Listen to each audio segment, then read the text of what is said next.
आपका दिल एक चिप के साथ धड़कता है। आपका अग्न्याशय एक एल्गोरिदम के साथ सौदा करता है।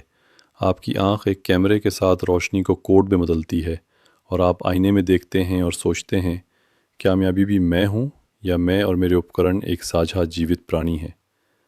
हमने इस सवाल को अगली सदी के लिए बचा कर नहीं रखा, हम पहले ही इसमें गिर चुके हैं।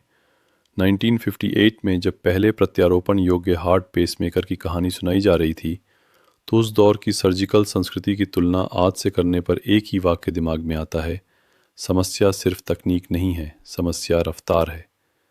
क्योंकि एक बार जब कोई उपकरण शरीर के अंदर चला जाता है तो वह केवल एक तकनीकी हिस्सा नहीं रह जाता, वह जीवन की कहानी का एक पन्ना बन जाता है। नमस्ते दोस्तों, मैं इस वीडियो में आपको ये बताने आया हूँ, इंसान और मशीन के बीच की सीमा धीरे धीरे धुंधली होती जा रही है। हाँ, लेकिन ये धुंधलापन साइंस फिक्शन इफ़ेक्ट्स के साथ नहीं, बल्कि क्लिनिकल वास्तविकता के साथ हो रहा है, खामोशी से। दुनिया का सबसे साइबोर्ग इंसान वो नहीं हो सकता जो अपने सिर पर धातु का हेलमेट पहनकर घूमता हो।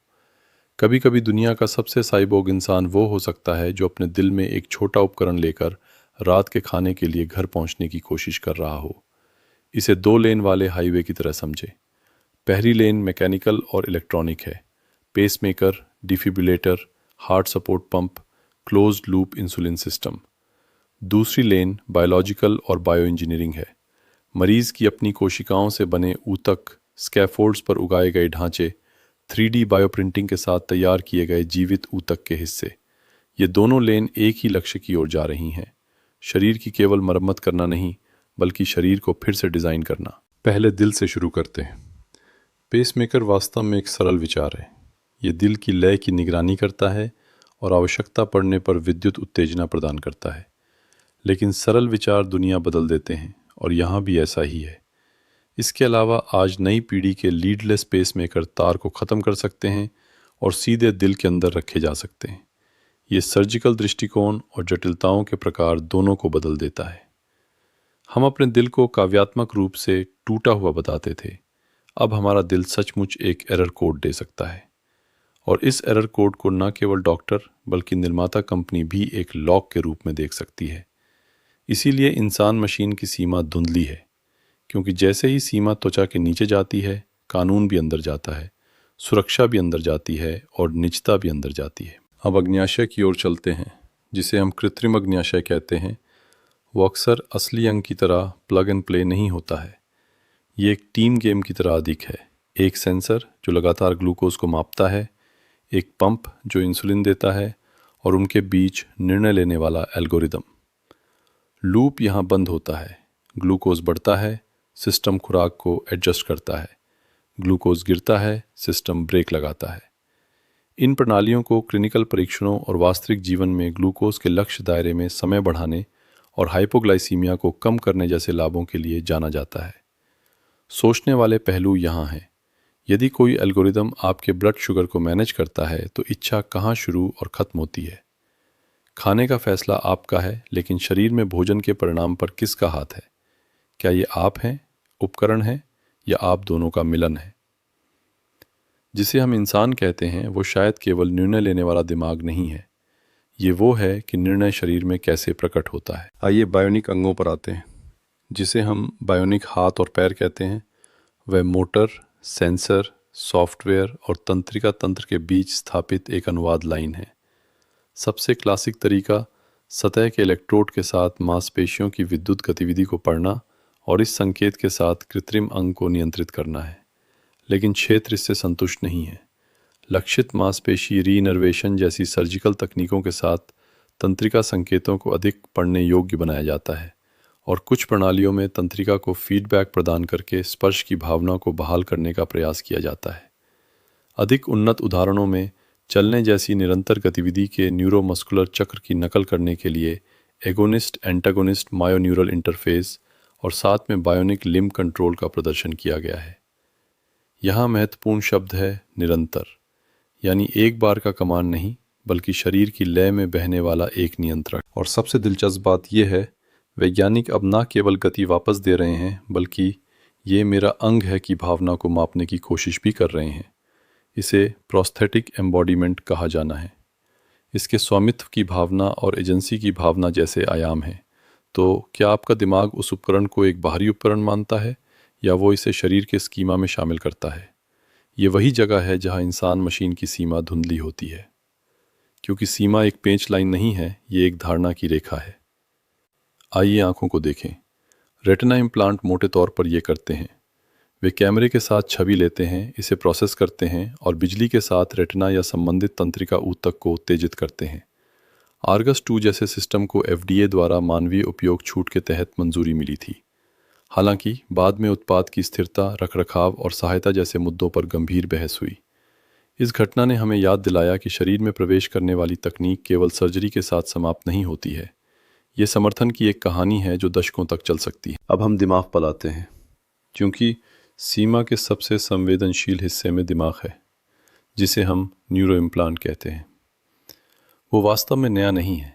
कॉक्लियर इम्प्लांट जैसे उपकरण सालों से श्रवण तंत्रिका को उत्तेजित करके सुनने में सहायता कर रहे हैं, और हम दुनिया भर में लाखों प्राप्तकर्ताओं की बात कर रहे हैं।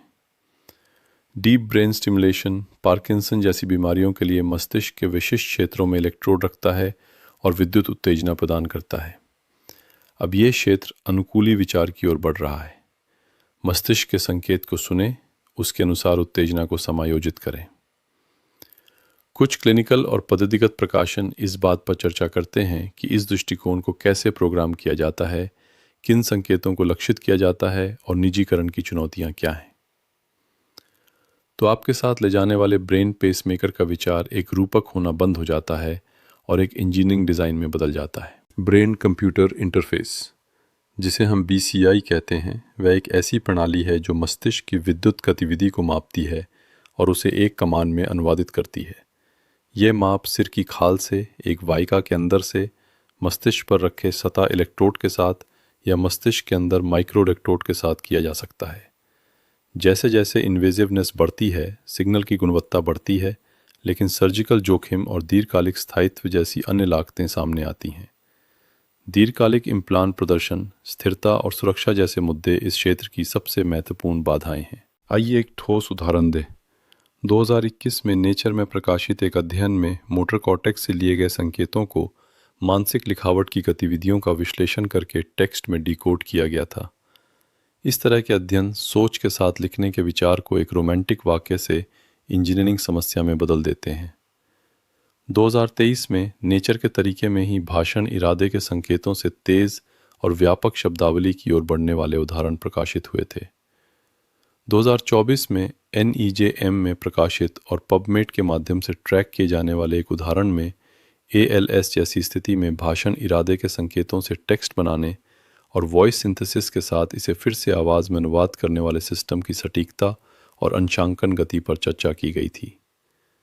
मेरी आवाज़ चली गई कहने वाले किसी व्यक्ति के लिए इसका मतलब है कि उपकरण एक अंग की तरह काम करता है। अब हम भविष्य के हिस्से की ओर बढ़ते हैं और यहाँ हम एक साथ दो काम करेंगे। हम आशावादी भी होंगे और संशयवादी भी रहेंगे, क्योंकि विज्ञान सबूतों के साथ आगे बढ़ता है, प्यार के साथ नहीं। जिसे मैं निकट भविष्य कहता हूँ वो अगले 5 से 10 साल हैं। यहाँ अपेक्षित रुझान है अधिक क्लोज लूप, अधिक व्यक्तिगत, कम इन्वेजिव। क्लोज लूप मधुमेह प्रणालियों में एल्गोरिदम बेहतर सीखते हैं, सेंसर अधिक विश्वसनीय हो जाते हैं और संकेतों का विस्तार होता है। यह इसका एक उदाहरण है। डीप ब्रेन स्टिमुलेशन में अनुकूली दृष्टिकोण के लिए पद्धति और क्लिनिकल अध्ययनों में वृद्धि उसी लहर का हिस्सा है। बायोनिक अंगों में बेहतर तंत्रिका इंटरफेस और बेहतर एम्बॉडीमेंट का लक्ष्य स्पष्ट हो रहा है। जिसे मैं दूर का भविष्य कहता हूँ वो 15 से 25 साल और उसके बाद का समय है। यहाँ 2 संभावनाएं हैं। पहला, चिकित्सा पर केंद्रित प्रगति, यानी खोई हुई कार्यक्षमता की वापसी, दृष्टि, श्रवण, गति, संचार। दूसरा, एनहांसमेंट की ओर बदलाव, बेहतर याददाश्त, तेज ध्यान, लंबी सहन शक्ति। इस दूसरी संभावना का अस्तित्व ही एक सामाजिक बारूदी सुरंग है, क्योंकि चिकित्सा और एनहांसमेंट के बीच की रेखा कभी कभी एक नियामक खंड, एक मार्केटिंग वाक्य या बीमा पॉलिसी जितनी पतली होती है। यूनेस्को का न्यूरोटेक्नोलॉजी नैतिकता ढांचा विशेष रूप से बच्चों और गैर चिकित्सीय उपयोग जैसे क्षेत्रों में चेतावनी देता है। न्यूरोटेक्नोलॉजी में जिम्मेदार नवाचार पर OECD की सिफारिश भी मूल्यों, सुरक्षा, निजता और समावेशिता जैसे सिद्धांतों पर जोर देती है। आइए पहचान के मुद्दे पर आते हैं। यदि शरीर के अंगों को बदला जा सकता है तो वो क्या है जिसे हम मैं कहते हैं। दर्शन यहाँ दो चरम सीमाओं के बीच उतार चढ़ाव करता है। वे जो कहते हैं कि मैं अपना शरीर हूँ, और वे जो कहते हैं कि मैं चेतना की एक धारा हूँ। लेकिन आधुनिक तंत्रिका विज्ञान हमें यह फुसफुसाता है, मैं उतना ही संकेत का फीडबैक है जितना कि स्वयं संकेत। यदि आप महसूस करते हैं कि एक कृत्रिम अंग आपके शरीर का है, तो वह कृत्रिम अंग एक अर्थ में आपके शरीर के स्कीमा में प्रवेश कर गया है। यह हमें पहचान को केवल जैविक सामग्री के रूप में नहीं, बल्कि अनुभव के एक ताने बाने के रूप में सोचने के लिए मजबूर करता है। स्वतंत्र इच्छा का मुद्दा और भी जटिल है, क्योंकि क्लोज लूप सिस्टम कभी कभी आपके करने से पहले ही कार्य करते हैं। इससे पहले कि आप लक्षण महसूस करें, उपकरण एक संकेत पकड़ता है और हस्तक्षेप करता है। यह अच्छी खबर है, लेकिन यह सवाल भी पैदा करता है, फैसला किसके पास है? और यदि फैसला किसी के पास है, तो जिम्मेदारी किसकी है? उदाहरण के लिए, यदि बीसीआई द्वारा नियंत्रित उपकरण त्रुटि का कारण बनता है, तो त्रुटि मुझ में है, सॉफ्टवेयर में है, प्रशिक्षण में है, या डेटा सेट में है? इन सवालों के कोई निश्चित उत्तर नहीं है, लेकिन विनियमन की दुनिया इन अनिश्चितताओं को प्रबंधित करने के लिए ही मौजूद है। क्लिनिकल मूल्यांकन, जोखिम प्रबंधन, ट्रेसेबिलिटी और बाजार के बाद की निगरानी। निजता। मैं यहाँ अपनी आवाज़ थोड़ी उठाऊंगा, क्योंकि ये मुद्दा प्राइवेसी सेटिंग के स्तर पर नहीं है। तंत्रिका डेटा केवल स्वास्थ्य डेटा नहीं है, ये प्रवृत्तियों, ध्यान और मनोदशा जैसे निष्कर्षों के लिए भी खुला हो सकता है। यूनेस्को ढांचा तंत्रिका डेटा पर विशेष जोर देता है। यूरोपीय संसद की अनुसंधान सेवा का मानसिक गोपनीयता मूल्यांकन भी इस क्षेत्र के मानवाधिकार आयाम पर चर्चा करता है। अमेरिका में डिवाइस साइबर सुरक्षा, किसी उपकरण की दुर्भावनापूर्ण पहुंच के प्रति प्रतिरोध, को अब गुणवत्ता प्रणाली और आवेदन सामग्री के हिस्से के रूप में संभाला जाता है। इसके अतिरिक्त पेसमेकर जैसे उपकरणों के लिए साइबर सुरक्षा बहस और अपडेट पिछले समय में सार्वजनिक संस्थानों और वैज्ञानिक साहित्य के माध्यम से एजेंडे में आए हैं। समानता का मुद्दा। बायोनिक अंग, retina implant, BCI system, total artificial heart, ये महंगे हैं, ये जटिल हैं, इनके लिए विशेष केंद्रों की आवश्यकता होती है। इसलिए जहाँ ये तकनीकें एक तरफ जीवन बचाती हैं, वहीं दूसरी तरफ ये किसका जीवन के सवाल को बड़ा करती हैं। किसकी पहुँच है, किस देश में, किस बीमा प्रणाली में, किस शहर में। इसीलिए केवल विनियमन पर्याप्त नहीं है, स्वास्थ्य नीति की आवश्यकता है। और तकनीक आगे बढ़ रही है वाक्य का अर्थ कभी कभी असमानता आगे बढ़ रही है भी हो सकता है। एक वास्तविक जोखिम ये भी है जिसकी चर्चा बहुत नहीं की जाती। उत्पाद का जीवन कंपनी के जीवन से लंबा हो सकता है। आर्गस 2 के उदाहरण ने इस डर को पुख्ता कर दिया। जब आपके शरीर में एक उपकरण हो, तो क्या होगा यदि उस उपकरण का सॉफ्टवेयर अपडेट, पार्ट सप्लाई और सर्विस नेटवर्क कट जाए? यह परिदृश्य सोचने पर मजबूर करता है कि चिकित्सा और तकनीक की शादी में एक तलाक प्रोटोकॉल की आवश्यकता है। जब उपकरण बंद हो जाएगा तो शरीर क्या करेगा, उपयोगकर्ता क्या करेगा और स्वास्थ्य प्रणाली क्या करेगी? अब आइए इतिहास का एक छोटा दौरा करें ताकि हम महसूस कर सकें कि गति का क्या अर्थ है। 1958 पेसमेकर महत्वपूर्ण मोड़। 2006 मरीज की अपनी कोशिकाओं से बने टिश्यू इंजीनियर ब्लैडर के उदाहरण ने दिखाया कि एक अंग का विचार जैविक रूप से भी बनाया जा सकता है। 2016 लीडलेस पेसमेकर की एफडीए मंजूरी, क्लिनिक में लघुकरण का प्रवेश।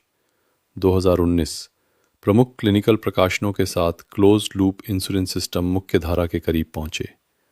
2024 बीसीआई और न्यूरोप्रोस्थेटिक्स के क्षेत्र में उच्च प्रदर्शन वाले उदाहरण और मीडिया में दृश्यता बढ़ी। 2025 यूनेस्को न्यूरोटेक्नोलॉजी नैतिकता ढांचा आया। तो सिर्फ 5 से 10 वर्षों में तकनीक एक उपकरण होना बंद हो गई और एक संस्कृति बनने लगी। तो आगे क्या होगा? मैं आपके लिए 3 दृश्य बनाता हूँ। एक लकवाग्रस्त व्यक्ति सोच के साथ लिखता है, बोलता है या रोबोटिक हाथ चलाता है। पार्किंसंस वाला व्यक्ति अनुकूली उत्तेजना के साथ दिन के दौरान अधिक स्थिर रहता है। मधुमेह वाला व्यक्ति रात के हाइपोग्लाइसीमिया के डर से नहीं बल्कि अधिक आत्मविश्वास के साथ सोता है। दृष्टि दोष का अनुभव करने वाला व्यक्ति फिर से अक्षरों का चयन कर सकता है। यह दृश्य वास्तविक है, अलग अलग डिग्री और सीमाओं में, लेकिन वास्तविक। दूसरा दृश्य ग्रे परिदृश्य है। उपकरण काम करता है, लेकिन ये आपको बदल भी देता है।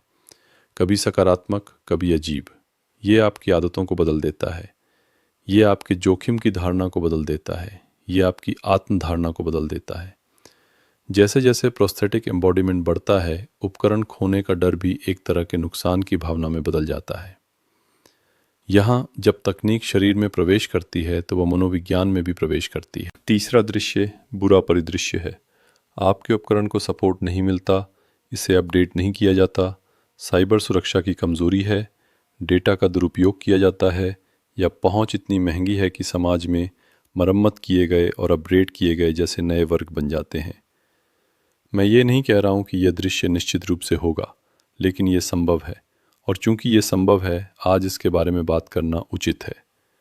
अब जब हम कहते हैं कि इंसान मशीन की सीमा धुंधली हो रही है, तो हम वास्तव में ये कह रहे हैं शरीर के प्रबंधन में अपनी बात रखने वाले अभिनेताओं की संख्या बढ़ रही है। अतीत में शरीर और डॉक्टर थे, अब शरीर, डॉक्टर, उपकरण, सॉफ्टवेयर, निर्माता, डेटा बुनियादी ढांचा, नियामक संस्था और बीमा प्रणाली है। ये केवल चिकित्सा नहीं है, ये एक सामाजिक तकनीकी नेटवर्क है। ऐसे नेटवर्क में मैं कौन हूँ का सवाल अब केवल दर्शन का सवाल नहीं रह गया है, ये इंजीनियरिंग, कानून और समाज का भी सवाल है। और अंतिम, मैं आपको जवाब नहीं दूंगा, मैं आपके लिए एक सवाल छोड़ूंगा। जब किसी दिन आपके शरीर का एक हिस्सा किसी एल्गोरिदम द्वारा प्रबंधित किया जाएगा, तो उस एल्गोरिदम के मूल्यों को कौन चुनेगा? एक इम्प्लांट द्वारा एकत्र किया गया संकेत किसका होगा? आपका, अस्पताल का, या कंपनी का? यदि आपके उपकरण को कोई अपडेट प्राप्त होता है, तो क्या आपको भी अपडेट प्राप्त हुआ माना जाएगा?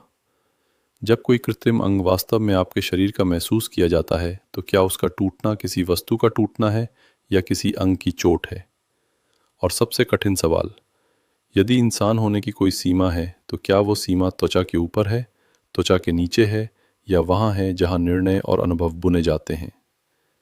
आप इस तरह के वीडियो के लिए मेरे ब्लू ग्लास चैनल को फॉलो कर सकते हैं। अगले वीडियो में मिलते हैं। अलविदा।